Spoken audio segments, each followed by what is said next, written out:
Hi everyone, रसायन दुनिया में सभी का स्वागत करती हूँ। देखिए, बीएससी थर्ड ईयर में जो हमारा टॉपिक चल रहा है वो चल रहा है एमिनो एसिड्स। ठीक है, एमिनो एसिड्स में से हमने क्लासिफिकेशन और इनका जनरल इंट्रोडक्शन है वो देख लिया था कि क्या एमिनो एसिड्स होते हैं। उसके बाद अब जब हम क्लासिफिकेशन देख लेते हैं, इंट्रोडक्शन देख लेते हैं, तो कोई भी कंपाउंड का हम क्या करते हैं, सिंथेसिस करते हैं। तो अब हम क्या देखेंगे, प्रिपरेशन मेथड्स देखेंगे। ये चीज मैंने बता दी थी कि बीएससी थर्ड ईयर के सिलेबस में ओनली एंड ओनली कौन सा एमिनो एसिड है, अल्फा एमिनो एसिड है।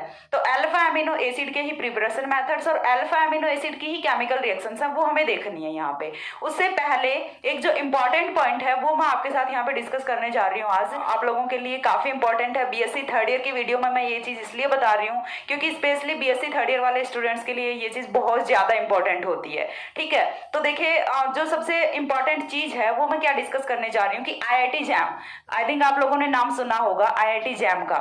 नहीं भी सुना है तो गूगल कर लीजिएगा आईआईटी जैम, क्योंकि मैं बता रही हूँ कि बीएससी थर्ड ईयर के लिए बहुत ही इंपॉर्टेंट है ये एग्जाम। ठीक है, आईआईटी जैम के जो एग्जाम फॉर्म्स हैं वो आ गए हैं 10 सितंबर से, यानी कि आज से रजिस्ट्रेशन सब वो स्टार्ट हो चुके हैं। और कब तक रहेंगे, 15 अक्टूबर तक रहेंगे। ठीक है, 15 अक्टूबर तक ये एग्जाम फॉर्म्स हैं, रजिस्ट्रेशन फॉर्म्स हैं, ये चलने वाले हैं। ठीक है, तो इसके बीच में आप कभी भी अपना ऑनलाइन फॉर्म है वो फिल कर सकते हैं। अब देखिए, सबसे पहली चीज, कौन ये फॉर्म फिल कर सकता है? यदि आप बीएससी थर्ड ईयर के स्टूडेंट हो, यदि आपने बीएससी कर भी ली है, कंप्लीट भी कर ली है और अभी तक नहीं पता था इस बारे में, तो अभी भी आप सोच सकते हो, अपना एक साल प्रिपरेशन में दे सकते हो और नेक्स्ट ईयर यानी कि आईआईटी जैम 2021 के लिए आप अपना प्रिपरेशन कर सकते हो। ठीक है, क्यों? क्योंकि ये चीज होती क्या है, एक एमएससी के लिए एंट्रेंस एग्जाम होती है। देखिए, मैं थोड़ा सा आपको बता देती हूँ यहाँ पे कि क्या होता है आईआईटी जैम। एमएससी के लिए एंट्रेंस एग्जाम होती है। इसके बेसिस पे आईआईएससीज, ठीक है, आईआईएससी बेंगलुरु और जितने भी इंडिया के आईआईटीज हैं, टॉप मोस्ट आईआईटीज हैं जितने भी इंडिया के अक्रॉस द इंडिया, सभी में आपको एडमिशन है वो मिल सकता है। ठीक है, यदि आपने ये एग्जाम पास कर लिया है, अच्छी रैंक आपने ले ली है, तो आपको कोई भी अच्छी आईआईटी है वो मिल सकती है। ठीक है, और आईआईटी में एक बार जाना दैट मीन्स आपका करियर है, आपका फ्यूचर है वो सेट होता है। क्योंकि सब लोग जानते हैं कि इंडियंस के लिए आईआईटी में स्टडी करना कितना ज्यादा, मतलब एक तरीके से हम बोलेंगे कि बहुत ही ज्यादा लाइफ का एक ड्रीम होता है सबका कि हम आईआईटीज में पढ़ें। तो उसके लिए उसी टाइप की मेहनत है वो भी लगानी पड़ती है। तो आपके पास एक और चांस होता है, जिन बच्चों ने 12th के बाद, जिन्हें नहीं पता था कि आईआईटीज में कैसे जाया जाता है, उनके लिए एक बार फिर से गोल्डन अपॉर्चुनिटी होती है कि वो आईआईटीज में अपना स्टडी करने का ड्रीम है वो फुलफिल कर सकते हैं। ठीक है, कैसे करके?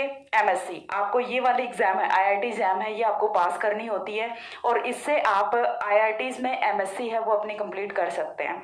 और आईआईटी से एमएससी करना एक अलग ही रेपुटेशन होती है, आपको वहाँ का एक अलग ही नॉलेज होती है। एक तरीके से हम बोल सकते हैं कि आईआईटी में एक बार आपने एंटर कर लिया ना तो आपका करियर सेट है, ये चीज गारंटेड होती है। ठीक है, अब देखिए इसके बाद एग्जाम है वो कब होने वाली है? एग्जाम है वो होने वाली है 14 फेब को, 14 फेब को 2021।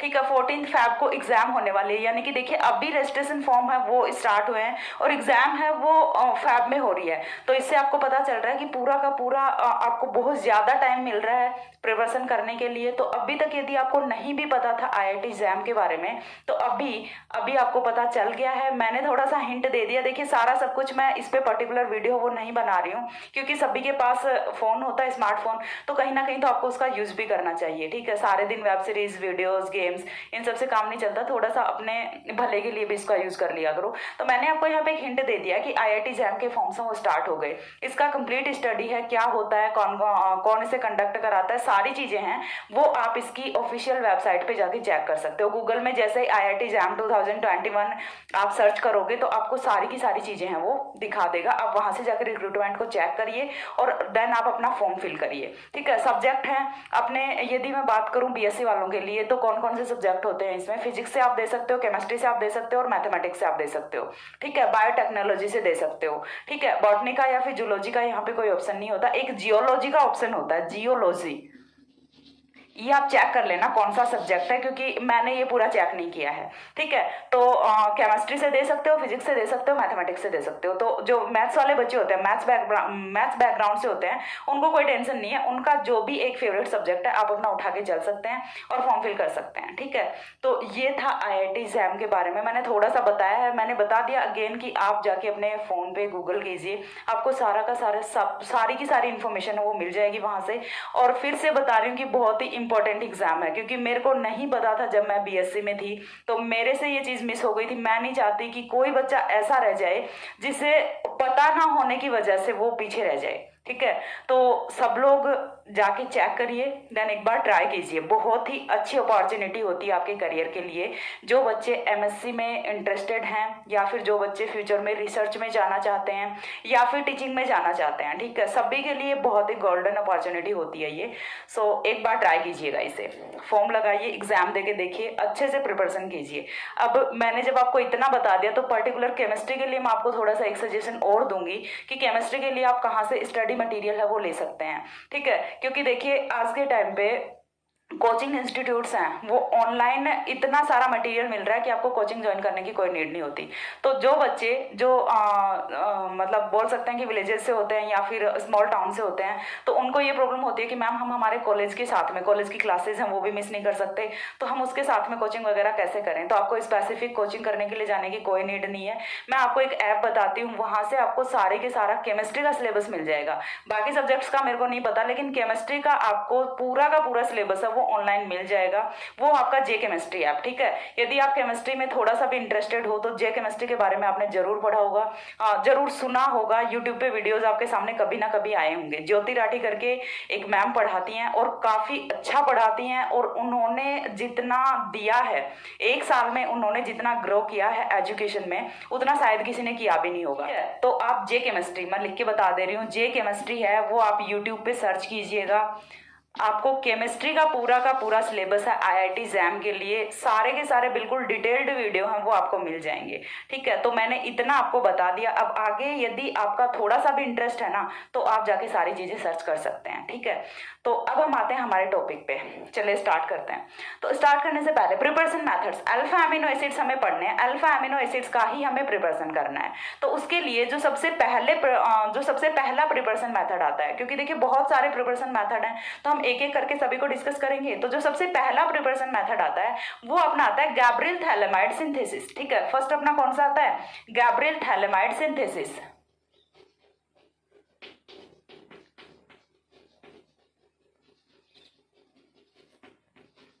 Gabriel phthalimide synthesis.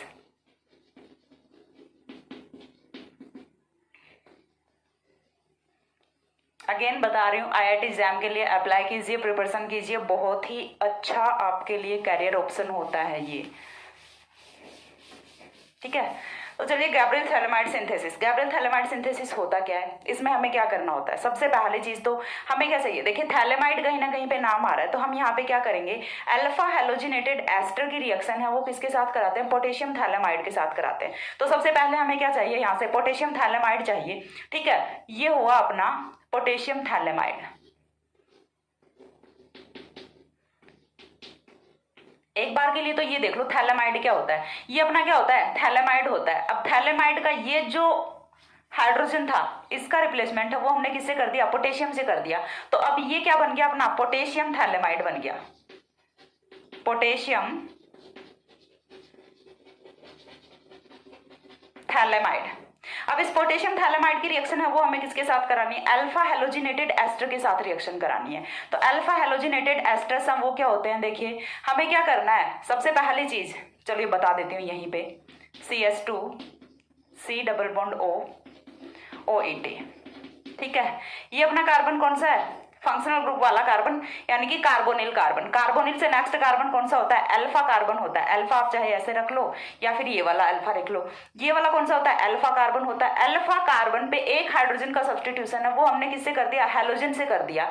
हैलोजन हमने यहाँ पे पर्टिकुलर रखा हुआ है क्लोरीन, आप कोई भी हैलोजन है वो यहाँ पे रख सकते हो। तो ये अपना क्या हो गया, अल्फा हैलोजिनेटेड एस्टर हो गया, ठीक है। यहाँ पे हमने क्लोरीन लिखा है तो हम इसे क्या लिखेंगे, अल्फा क्लोरिनेटेड एस्टर लिखेंगे, ठीक है। ये अपना क्या है, अल्फा क्लोरिनेटेड एस्टर, तो करना क्या है, potassium phthalimide plus alpha chlorinated ester की हमें रिएक्शन करानी। अगेन बता रही हूँ, यहाँ पे नेसेसरी नहीं है कि आप हर बार क्लोरीन ही रखो, आप कोई दूसरा हेलोजन है वो भी रख सकते हो, ठीक है। या फिर आपको ज्यादा ही डाउट लगता है तो यहाँ पे आप एक्स रख लो। एक्स का मतलब क्या होगा, कोई भी हेलोजन होगा, ठीक है। जब हम दोनों की रिएक्शन कराते हैं तो यहाँ से देखिए माइनस क्या होना है, KCl, सीधी सी चीजें दिख रही है, माइनस क्या होगा, KCl होगा। और KCl माइनस होने से यहाँ पे जो कंपाउंड फॉर्म होता है वो कुछ इस तरह से होता है, C double bond O N, और N के साथ इस बार कौन जुड़ेगा, CH2 C double O ET जुड़ेगा, ठीक है, CH2 C double O ET जुड़ेगा। अब हमें क्या करना है, अब हम कराएंगे इसका हाइड्रोलिसिस, ठीक है। अब हमें क्या कराना है, नेक्स्ट स्टेप में इसका हाइड्रोलिसिस कराना है। हाइड्रोलिसिस हम किस तरह से कराएंगे, बेसिक मीडियम में हाइड्रोलिसिस कराएंगे, ओके। अब हम इसका क्या कराएंगे, हाइड्रोलिसिस कराएंगे। तो हाइड्रोलिसिस कराएंगे तो देखिए यहाँ से होना क्या है, ये वाला मॉलिक्यूल यदि हम देखें तो हाइड्रोलिसिस के लिए साइड कौन सी होंगी, या तो ये वाला बॉन्ड ब्रेक होगा या फिर ये वाला बॉन्ड ब्रेक होगा। अब दोनों में से हम कौन सा बॉन्ड ब्रेक करें, तो देखिए मॉलिक्यूल अपना सिमेट्रिक है तो हमें ना ही तो यहाँ पे कोई रूल लगाना है, डायरेक्टली हम यहाँ से क्या कर देंगे, हाइड्रोलिसिस कर देंगे। यहाँ पे डबल बॉन्ड नहीं है भैया, ठीक है। डायरेक्टली हम क्या करेंगे, यहाँ से हाइड्रोलिसिस करेंगे। हाइड्रोलिसिस किस तरह से करेंगे, कोई भी एक बॉन्ड है वो हम ब्रेक करेंगे। सपोज दैट हमने ये वाला बॉन्ड ब्रेक किया, ये वाला बॉन्ड ब्रेक किया, तो देखिए बॉन्ड के इलेक्ट्रॉन्स है वो कहाँ पे, नाइट्रोजन पे। नाइट्रोजन पे बॉन्ड के इलेक्ट्रॉन्स आए तो नाइट्रोजन पे चार्ज कौन सा आएगा, नेगेटिव चार्ज आएगा, ठीक है। चीज क्लियर हो रही है, नाइट्रोजन पे चार्ज कौन सा आएगा, नेगेटिव चार्ज आएगा। और कार्बन पे, इस वाले कार्बन पे चार्ज कौन सा आएगा, पॉजिटिव चार्ज आएगा, ठीक है। हमने क्या लिया हुआ है, H2O लिया हुआ है, और किसमें लिया हुआ है, बेसिक मीडियम में लिया हुआ है। तो देखिए यहाँ से नेक्स्ट जो स्टेप है उसमें कंपाउंड है वो कुछ इस तरह से फॉर्म होता है, ठीक है। नेक्स्ट स्टेप का कंपाउंड है वो हमारा कुछ इस तरह से होता है, C डबल बॉन्ड ONA, ठीक है। इतना क्लियर है। अब इसके बाद देखिए नेक्स्ट स्टेप, यहां से अपना C डबल बॉन्ड O, इसके साथ कौन जुड़ा है, N जुड़ा है।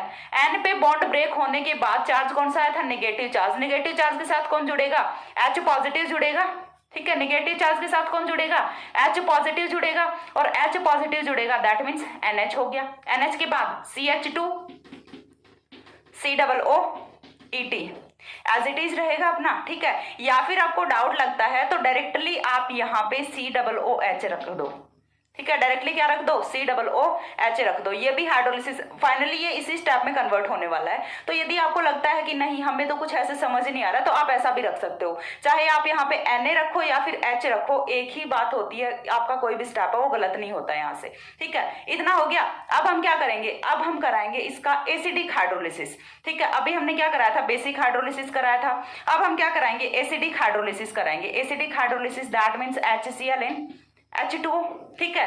इस बार हमें क्या करना है, देखिए सबसे पहली चीज तो ये वाला बॉन्ड ब्रेक करेगा, बॉन्ड ब्रेक करेगा, यहाँ पे आएगा नेगेटिव चार्ज, यहाँ पे आएगा पॉजिटिव चार्ज। तो सबसे पहली चीज यहाँ पे कौन जुड़ेगा, H पॉजिटिव जुड़ेगा। तो मैंने क्या बोला था कि आप चाहे पहले वाले स्टेप में यहाँ पे हाइड्रोजन रख दो, वरना नेक्स्ट स्टेप में तो आना ही आना है। तो यहाँ से देखिए कुछ इस तरह का कंपाउंड है वो फॉर्म होगा। सबसे पहली चीज तो यहाँ पे कौन आ गया, C डबल बॉन्ड OH आ गया। उसके बाद देखिए अब हाइड्रोलिसिस और कहाँ हुआ होगा, और कहाँ हुआ होगा, तो देखिए यहाँ से ये वाला बॉन्ड है ये भी तो ब्रेक हो सकता है, ये वाला बॉन्ड ब्रेक होगा तो यहाँ से बॉन्ड के इलेक्ट्रॉन्स हैं वो कहाँ पे जाएंगे, नाइट्रोजन पे जाएंगे ऑब्वियसली। नाइट्रोजन पे जब बॉन्ड के इलेक्ट्रॉन्स जाएंगे तो नाइट्रोजन पे चार्ज कौन सा आएगा, नेगेटिव चार्ज आएगा। नाइट्रोजन पे चार्ज कौन सा आएगा, नेगेटिव चार्ज आएगा। इस वाले कार्बन पे चार्ज कौन सा आएगा, पॉजिटिव चार्ज आएगा। अब कार्बन के पॉजिटिव चार्ज के साथ कौन जुड़ेगा, OH जुड़ेगा, और नाइट्रोजन के नेगेटिव चार्ज के साथ कौन जुड़ेगा, H पॉजिटिव जुड़ेगा, ठीक है। और साथ में अब देखिए यहाँ से ये वाला जो ग्रुप है इसका भी हाइड्रोलिसिस होना है। लास्ट में हम सभी का हाइड्रोलिसिस एक साथ करा देते हैं। जब इस ग्रुप का हाइड्रोलिसिस होगा तो एस्टर का हाइड्रोलिसिस ऑलवेज किस में होता है, एसिड में होता है। और इस चीज को मैंने एक वीडियो में बहुत ही अच्छे से एक्सप्लेन किया हुआ है, तो आप वहां से जाके देख सकते हैं। वरना देखिए एस्टर है वो ऑलवेज आफ्टर हाइड्रोलिसिस क्या देता है, एसिड देता है, ठीक है। जब भी आप एस्टर का एसिडिक हाइड्रोलिसिस कराते हो तो यहाँ से कार्बोक्सिलिक एसिड की फॉर्मेशन होती है, प्लस किसकी फॉर्मेशन होती है, ETOH, एथेनॉल की फॉर्मेशन होती है। तो यहाँ से भी कुछ ऐसा ही होने वाला है। फॉर्मेशन है वो किसकी होगी, कार्बोक्सिलिक एसिड की फॉर्मेशन होगी। तो सबसे पहली चीज यहाँ पे आ जाते हैं। इतनी चीज क्लियर हो गई। अब देखिए इस वाले पॉइंट पे आते हैं, C double bond O as it is है अपना। हाइड्रोलिसिस कराया, बॉन्ड ब्रेक होने के बाद पॉजिटिव पे कौन आएगा, OH नेगेटिव आएगा, बन गया इतना कंपाउंड। अब इतना कंपाउंड वो अलग हो गया था, जो अलग हुआ था उसमें देखिए सबसे पहली चीज यहाँ पे कौन आएगा, NH2 आएगा, ठीक है। एक NH पहले से था और एक हाइड्रोजन है वो अभी आ रहा है, तो ये क्या बना, NH2 बना। NH2 के साथ में कौन जुड़ा हुआ है, CH2 जुड़ा हुआ है। CH2 के साथ में कौन जुड़ा हुआ था, एस्टर जुड़ा हुआ था, जो कि आफ्टर हाइड्रोलिसिस कन्वर्ट किस में हो गया, एसिड में कन्वर्ट हो गया।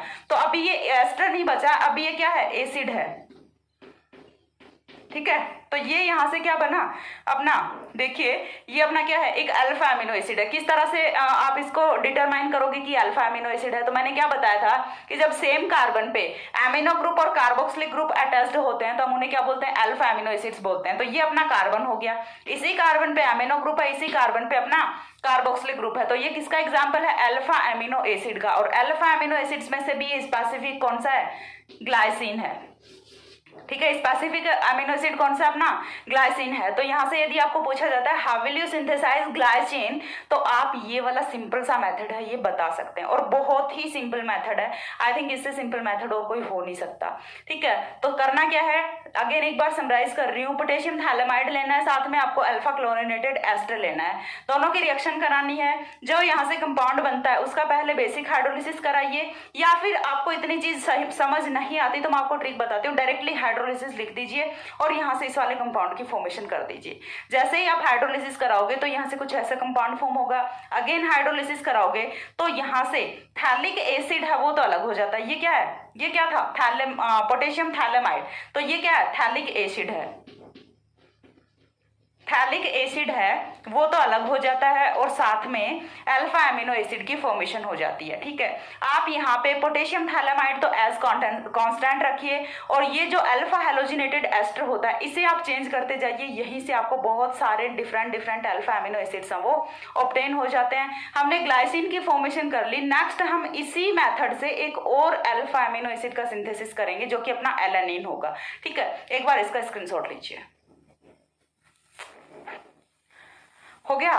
अब देखिए इसके बाद नेक्स्ट है ना, हम इसी मेथड से और सिर्फ हम क्या करेंगे, अल्फा हेलोजिनेटेड जो एस्टर था उससे चेंज करेंगे, बाकी कुछ चेंज नहीं करेंगे। और यहाँ से हमारा जो अल्फा अमीनो एसिड आएगा वो पूरा का पूरा चेंज हो जाएगा, एक दूसरे अल्फा अमीनो एसिड की यहाँ से फॉर्मेशन होने वाली होगी, ठीक है। तो इस बार हम यहाँ से क्या करेंगे, देखिए पोटेशियम थैलेमाइड हमने अपना एज इट इज रखा है, तो दूसरी बार हम यहाँ से अल्फा हेलोजिनेटेड एस्टर है उसे चेंज कर देते हैं, ठीक है। अभी भी हमारा ये क्या है, अल्फा हेलोजिनेटेड एस्टर ही है, अल्फा चलो सेम ही लिख देते हैं, alpha halogenated ester, alpha halogenated ester है, चीज समझ आ रही है। अगेन यहाँ से ये वाला कार्बोनिल, कार्बोनिल की अल्फा पोजीशन पे, कार्बोनिल से next carbon alpha carbon, alpha पे कौन है, ब्रोमीन है। तो देखिए ये क्या हुआ, अपना अल्फा हेलोजिनेटेड एस्टर हुआ। दोनों रिएक्शन करेंगे तो माइनस क्या होना है, KBr होना है। माइनस KBr होते ही यहाँ से रिएक्शन का प्रोडक्ट है वो कुछ इस तरह से जाएगा, C double bond O, C double bond O, N, CH, RCH, C double OET, ठीक है, RCH, COOET। देखिए आपको थोड़ा सा ग्लाइसिन और एलानिन में मैं जो सिमिलरिटी होती है या फिर जो माइनर सा डिफरेंस होता है वो बताती हूँ। हमने पहले वाले में यहाँ पे क्या रखा था, CH2 रखा था, इस बार हमने क्या रखा है, CHR रखा है। यानी कि एक जो हाइड्रोजन था उसका सब्सटीट्यूशन हमने किससे कर दिया, एल्किल ग्रुप से कर दिया। और ये R है, ये भी यहाँ पे क्या होता है, पर्टिकुलर मेथिल ग्रुप ही होता है और कोई ग्रुप नहीं होता। यदि आप यहाँ पे R है वो अदर देन मेथिल रख देते हो तब ये एलानिन नहीं रहेगा, तब ये कोई दूसरा ही अल्फा अमीनो एसिड है वो बन जाएगा, ठीक है। तो यहाँ पे आपको एक एक पॉइंट का ध्यान रखना होता है अल्फा अमीनो एसिड्स में, क्योंकि ये बड़े ही हम क्या बोले, मतलब सेल्फ रिस्पेक्ट वाले कंपाउंड होते हैं कि थोड़ा सा भी यदि इधर उधर कुछ चेंज हुआ तो फिर ये बोलते हैं कि नहीं अब हम ये नहीं है, अब तो इनका नेचर ही चेंज हो गया। तो चीज समझ आ रही है। यहाँ पे यदि आपने मेथिल के अलावा और कुछ चेंज कर दिया R, तब ये कोई डिफरेंट ही अल्फा अमीनो एसिड है वो बन जाएगा, तब ये एलानिन नहीं रहेगा, ठीक है। तो हम फॉर्मेशन किसकी कर रहे हैं, एलानिन की कर रहे हैं। तो एलानिन में आपको ये चीज पता होनी चाहिए कि R है ये क्या होता है, मेथिल होता है, CH3 होता है। अब देखिए नेक्स्ट स्टेप पे आते हैं। नेक्स्ट स्टेप में अगेन क्या कराना है, बेसिक हाइड्रोलिसिस। बेसिक हाइड्रोलिसिस कराओगे तो जो ये वाले जो थैलेमाइड वाले रिंग है यहां से तो सेम ही प्रोडक्ट है वो ऑब्टेन होना है, ठीक है। अगेन यहां से देखिए C double bond O, NH, again आगे का तो सेम ही रहना है, क्योंकि देखिए पहले भी इतनी यूनिट थी, वो तो सेम ही थी इधर वाली, और अभी भी सेम ही। और हाइड्रोलिसिस कहाँ पे हो रहा है? इधर वाली यूनिट पे ही हो रहा है, आगे वाले में तो सिर्फ एस्टर का हो रहा है। और एस्टर चाहे कहीं पे भी प्रेजेंट हो, उसका हाइड्रोलिसिस कराओगे तो ऑलवेज किसकी फॉर्मेशन होनी है? कार्बोक्सिलिक एसिड की होनी है। ऐसा तो है नहीं कि पहले वाले कंपाउंड में तो यहाँ से कार्बोक्सिलिक एसिड फॉर्म हो गया, इस बार कोई दूसरा कंपाउंड फॉर्म हो जाएगा, क्योंकि एस्टर तो एस्टर है, चाहे वो कहीं पे भी प्रेजेंट रहे, वो always after hydrolysis carboxylic acid की ही फॉर्मेशन करेगा। ठीक है, तो देखिए यहाँ से जो नेक्स्ट है वो अपना कुछ इस तरह का प्रोडक्ट है, हमें ऑब्टेन होता है। अगेन हम क्या कराएंगे? एसिडिक हाइड्रोलिसिस कराएंगे। एसिडिक हाइड्रोलिसिस कराएंगे तो यहाँ से प्रोडक्ट है वो कुछ इस तरह से फॉर्म होगा। ये तो अपना क्या हो गया? थैलिक एसिड हो गया। ठीक है, थैलिक एसिड हो गया, और थैलिक एसिड के साथ में जो हमें ऑब्टेन होता है वो क्या होता है? NH2CHR अब देखिए मैंने ये R यहाँ पे नीचे रख दिया, इसका मतलब ये नहीं है कि वो वहां पे तो ऊपर रख रहे थे, इस बार नीचे रख दिया, कुछ नहीं फर्क पड़ता, आप इस R को नीचे रखते हो या फिर ऊपर रखते हो, ये जुड़ा हुआ अभी भी इसी कार्बन के साथ है, तो ओरिएंटेशन से यहाँ पे कोई फर्क नहीं पड़ता। ठीक है, क्योंकि इतनी डीप में स्टीरियोकेमिस्ट्री आपके सिलेबस में नहीं जाती। तो यहाँ पे R मैंने ऊपर रखा था, चलिए यहाँ पे भी नीचे रख देते हैं, क्योंकि हम अकॉर्डिंग टू स्पेस चल रहे हैं। यहाँ पे स्पेस था ऊपर की तरफ, यहाँ पे स्पेस नहीं है, लेकिन आपका कंपाउंड है वो वहां पे भी सेम ही था, यहाँ पे भी सेम है, ये चीज आपको पता होनी चाहिए। तो यहाँ से जो अल्फा अमीनो एसिड फॉर्म होता है वो कौन सा होता है? एलेनिन होता है। ठीक है, तो इस तरह से हम डिफरेंट अल्फा अमीनो एसिड्स की फॉर्मेशन कर सकते हैं गैब्रियल थैलेमाइड सिंथेसिस से। पहला हमने किया ग्लाइसिन की फॉर्मेशन, सेकंड हमने किसकी फॉर्मेशन की है? एलानिन की फॉर्मेशन की। लेकिन ध्यान में क्या चीज रखनी है कि यहाँ से only and only alpha amino acids का सिंथेसिस होता है। ठीक है, चेक कर लेते हैं कि क्या ये अल्फा अमीनो एसिड है।